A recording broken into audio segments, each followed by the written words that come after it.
Penjajahan Belanda di Indonesia berlangsung selama 350 tahun atau 3,5 abad lamanya. Pada tahun 1596, bangsa Belanda pertama kali mendarat di wilayah Banten, Indonesia, di bawah kepemimpinan Cornelis de Houtman.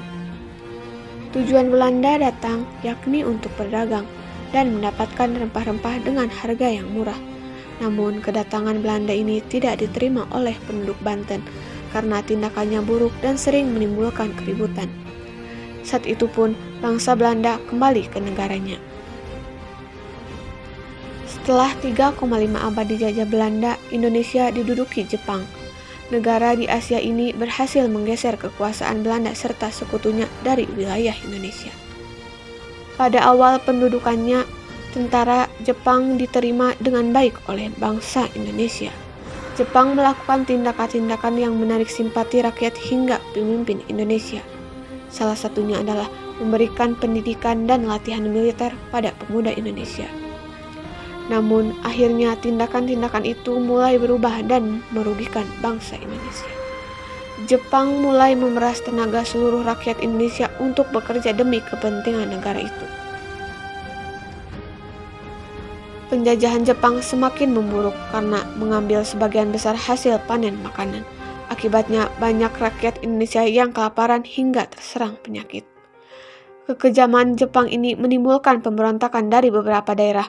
Tahun 1944, keadaan Jepang kian memburuk setelah mengalami banyak kekalahan dari pasukan Amerika Serikat.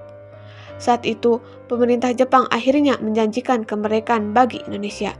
Mereka pun membentuk Badan Penyelidik Usaha-Usaha Persiapan Kemerdekaan Indonesia, yaitu BPUPKI. Pada 1 Maret 1945, anggota BPUPKI ini terdiri dari bangsa Indonesia dan Jepang. Setelah 2 kali melakukan sidang, BPUPKI bubar dan dibentuk penggantinya yang bernama Panitia Persiapan Kemerdekaan Indonesia, yaitu PPKI, yang diketuai oleh Insinyur Soekarno dan Wakil Ketua Dr. Andes Muhammad Hatta. Tanggal 6 Agustus 1945, kota Hiroshima dijatuhi bom atom oleh sekutu, dan pada tanggal 9 Agustus 1945, giliran kota Nagasaki yang dijatuhi bom atom oleh sekutu pula. Kejadian ini memberikan penderitaan bagi rakyat Jepang. Pasukan Jepang semakin lemah, dan pada tanggal 12 Agustus 1945, Soekarno dan Hatta selaku pemimpin PPKI dan Rajiman Widyodiningrat sebagai mantan ketua BPUPKI diterbangkan ke Dalat 250 km di sebelah timur Laut Saigon, Vietnam untuk bertemu Marsekal Terauchi.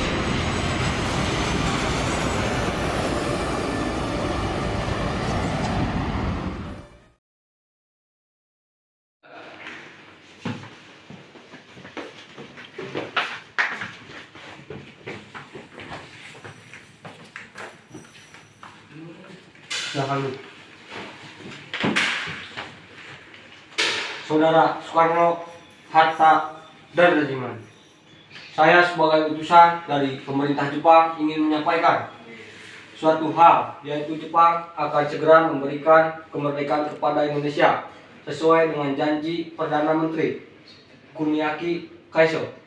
Dengan cara apa Jepang akan memberikan pernyataan kemerdekaan kepada Indonesia? Dengan memproklamasikan kemerdekaan Indonesia, dan itu dapat dilaksanakan beberapa hari ke depan tergantung cara kerja PPKI. Benar, saya sangat setuju karena PPKI adalah badan yang bertanggung jawab untuk menyusun proklamasi kemerdekaan. Saya berpendapat dengan Anda, Bung. Tetapi kita harus segera menyegerakan memproklamasikan kemerdekaan Indonesia, Bung. Akan saya pikirkan kembali permintaan Anda, karena kami harus membicarakannya dengan PPKI. Baik, kalau begitu kami harus undur diri. Terima kasih. Maaf, tetapi pihak Jepang meminta proklamasi kemerdekaan dibacakan pada tanggal paling cepat pada tanggal 24 Agustus 1945. Akan saya pikirkan kembali permintaan Anda, karena kami harus membicarakannya dengan PPKI. Baik, kalau begitu kami harus undur diri. Terima kasih. Baiklah, hati-hati di jalan.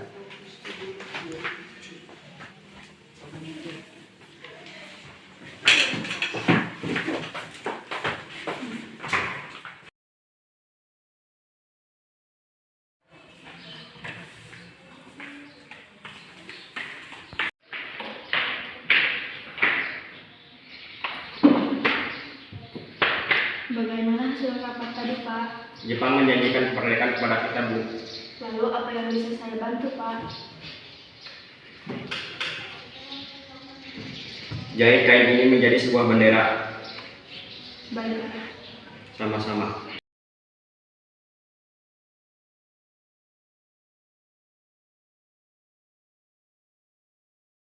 Shirt studs, polishing my nails. I'm stepping out, my dear, to breathe an atmosphere that simply reeks with class. Surrender of the Japanese. Believe me, ladies and gentlemen, it's a terrific sight as we stand here and see an ocean of people. The white hats of sailors standing out predominantly in the sea of heads that we can see both to our right and to our left. Berita tentang kekalahan tersebut sangat dirahasiakan oleh Jepang. Bahkan semua stasiun radio disegel oleh Jepang. Tetapi tokoh golongan muda yakni Sultan Syahrir, Ikana, Darwis, dan Khairul Saleh mendengar kabar ini melalui radio BBC. Keesokan harinya, pada tanggal 15 Agustus 1945, pukul 8 waktu Indonesia Barat, golongan muda revolusioner mengadakan rapat di gedung-gedung lembaga bakteriologi di Pegangsaan Timur. Dan mereka tetap berpendirian bahwa kemerdekaan adalah hak dan urusan rakyat Indonesia sendiri. Dan hasil keputusan rapat tersebut disampaikan oleh Bikana, Khairul Saleh, Sukarni, dan Darwis kepada Bung Karno.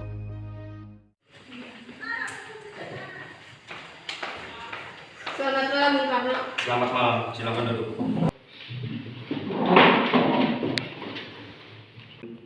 Ada maksud apa lagi Anda datang kemari? Sekarang Bung, sekarang.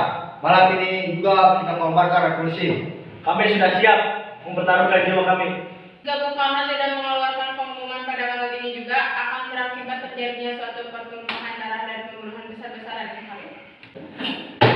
Ini batang leherku. Seret aku ke pojok dan potong leherku malam ini, tidak usah menunggu besok. Jepang adalah masa silam kita. Sekarang harus menghadapi Belanda yang akan berusaha untuk kembali menjadi tuan di negeri kita ini. Jika saudara tidak setuju dengan apa yang telah saya katakan dan mengira bahwa saudara telah siap dan sanggup untuk memproklamasikan kemerdekaan, mengapa saudara tidak memproklamasikan kemerdekaan itu sendiri? Mengapa meminta Soekarno untuk melakukan hal itu? Apakah kita harus menunggu hingga kemerdekaan itu diberikan kepada kita sebagai hadiah? Mengapa bukan rakyat itu sendiri yang memproklamasikan kemerdekaannya? Mengapa bukan kita yang menyatakan kemerdekaan itu sendiri sebagai satu bangsa? Kami semua telah membicarakannya dengan Jepang. Saya takut Jepang melakukan itu muslihat sehingga kita bertindak salah akan menjadi pertumpahan darah. Setelah mengetahui pendirian golongan tua, pada pukul 12 malam, golongan muda melakukan rapat di asrama Baperpi, Jalan Cikini, nomor 71. Dalam rapat itu diputuskan untuk mengungsikan Soekarno dan Hatta ke Rengas Dengklok. Tujuannya agar Insinyur Soekarno dan Dr. Andes Muhammad Hatta tidak terpengaruh oleh Jepang. Di sini mereka kembali meyakinkan Soekarno bahwa Jepang telah menyerah dan proklamasi kemerdekaan segera dibacakan tanpa pengaruh Jepang. Pada pukul 4 pagi, tanggal 16 Agustus 1945 dibawa ke Rengas Dengklok. Khairul Saleh, Sodan Kosinggi yang merupakan tentara peta melakukan aksi tersebut.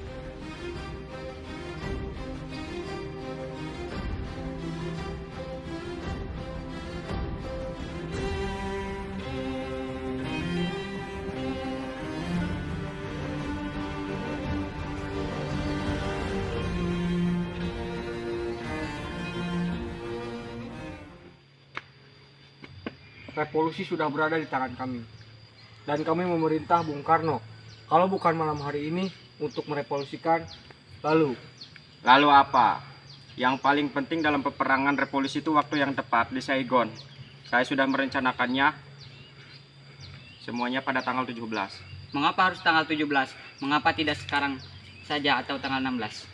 Saya tidak dapat menerangkan dengan pertimbangan akal mengapa tanggal 17 lebih memberi harapan kepadaku. Akan tetapi saya merasakan di dalam kalbuku bahwa itu adalah saat yang baik. Angka 17 adalah angka suci. Pertama-tama kita sedang berada di dalam bulan suci Ramadan. Waktu kita semuanya berpuasa. Ini berarti saat yang paling suci bagi kita. Tanggal 17 besok hari Jumat. Hari Jumat itu Jumat Legi, Jumat yang berbahagia. Jumat suci, Al-Quran diturunkan tanggal 17. Orang Islam sembahyang 17 rakaat. Oleh karena itu, kesucian angka 17 bukan buatan manusia. Sesampai di Jakarta, Soekarno dan Hatta bersama Laksamana Maeda menemui Maijen Nishimura untuk berunding. Tetapi Nishimura tidak mengizinkan proklamasi kemerdekaan. Kemudian mereka menuju rumah Laksamana Tadashi Maeda di Jalan Imam Bonjol nomor 1. Silakan pakai rumahku saja, Bung Karno. Keamanan akan saya jamin. Terima kasih. Ruangan mana yang bisa kami pakai? Ruang makan dan serambi depan. Baiklah. Di ruang makan rumah Laksamana Maeda itu dirumuskan teks proklamasi kemerdekaan. Maeda sebagai tuan rumah mengundurkan diri ke kamar tidurnya di lantai 2 ketika peristiwa bersejarah itu berlangsung. Soekarno, Hatta, dan Ahmad Subarjo merumuskan naskah proklamasi di ruang makan tersebut. Keadaan yang mendesak telah memaksa kita semua mempercepat pelaksanaan proklamasi kemerdekaan. Rancangan teks telah siap dibacakan di hadapan saudara-saudara, dan saya harapkan bahwa saudara-saudara sekalian dapat menyetujuinya sehingga kita dapat berjalan terus dan menyelesaikan pekerjaan kita sebelum fajar mengisi kepada siapapun saja yang hadir di rapat ini agar dapat menandatanganinya secara bersama. Saya kurang setuju. Sebaiknya naskah proklamasi ditandatangani oleh Soekarno dan Hatta atas nama bangsa Indonesia. Bagaimana hadirin? Setuju. Sayuti, tolong ketikkan ini. Baik. Ini, Bung. Terima kasih. Sama-sama.